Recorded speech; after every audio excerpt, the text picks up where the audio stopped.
बिस्मिल्लाहिर्रहमानिर्रहीम। मश्क 1/3 का सवाल नंबर 4। इसमें हमने कालमों की जमी और तफरीकी अमल की मदद से हासिल कालब मालूम करना है। जैसे सवाल नंबर इसका पहला पार्ट इसमें दिया गया है, हमें 3 कालब दिए गए हैं, 2 कालबों के बाहर ब्रैकेट लगाई गई है और तीसरा ब्रैकेट के बाहर है। तो इसको हल करना है, हमने इन कालबों को आपस में जमा करके हासिल कालब मालूम करना है।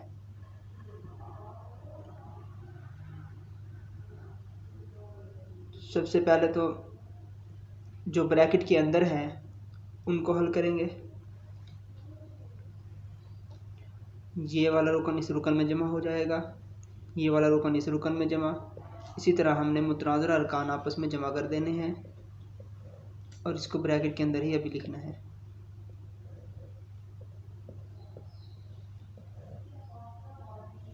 अगले स्टेप में ये बाहर वाली ब्रैकेट को ख़त्म कर देंगे और इसको भी कालब की शक्ल में लिख देंगे। 1 + 0 1, यहाँ पे 2, यहाँ पे 3, यहाँ पे 1 जमा दूसरा कालब। फिर अब हमने सिंपली इन दोनों को आपस में जमा कर देना है। 1 2 3 1 1 में 1 जमा कर दिया, 2 में जमा कर दिया 1, 3 में 1 जमा कर दिया, 1 में 0 जमा कर दिया। तो हासिल कालब हमें ये हासिल हुआ 2 3 4 1। इसी एक्सरसाइज का एक सवाल नंबर है 2, वो बिल्कुल इसी तरीके से होगा, यही सवाल है, लेकिन फ़र्क सिर्फ ये है कि उसमें जमा की जगह यहाँ पे तफरीक है। तो पहले 3-4 स्टेप्स तो यही होंगे, दो स्टेप्स यही होंगे। तीसरे स्टेप में हमने इनको जमा करने के बजाय तफरीक कर दिया है तो हमें हासिल कालब मालूम हो जाएगा। तो दूसरा पार्ट आपने खुद करना है। तीसरे पार्ट में हमें 3 कतारी कालब दिए गए हैं और इन 2 कालबों के बाहर ब्रैकेट दी गई है। तो वही वाला तरीका इस्तेमाल करेंगे। इस कालब को उसी तरह लिखेंगे पहले तो, फिर इन दोनों को आपस में जमा कर देंगे। 1 + 2 0 + 2 2 + 2। तो अब बनेगा 2 3 1 जमा, ये बनेगा 3 2 4। अगले स्टेप में इनको आपस में जमा कर देना है। 2 + 3 3 + 2 1 + 4, 3 और 2 बनेगा 5, ये भी बनेगा 5, ये बनेगा 5। तो ये हासिल कालब आ गया हमारे पास। अब मैं इसका सवाल 5वां पार्ट करने लगा हूँ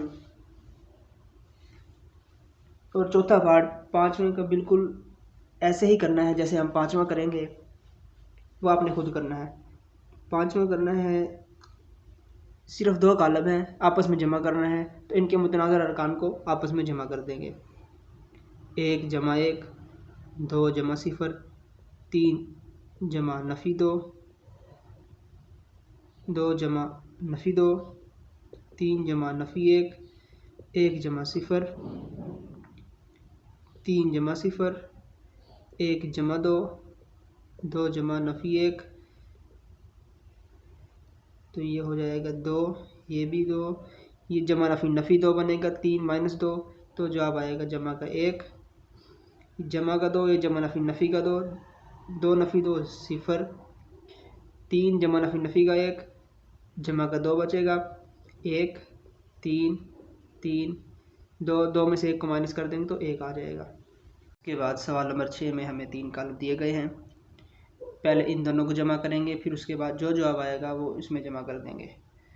तो सबसे पहले तो पहला कालब वैसे का वैसे लिख देंगे, जमा, इन दोनों को आपस में कर देंगे जमा, 2 + 1 1 + 1 1 + 1 1 0 + 1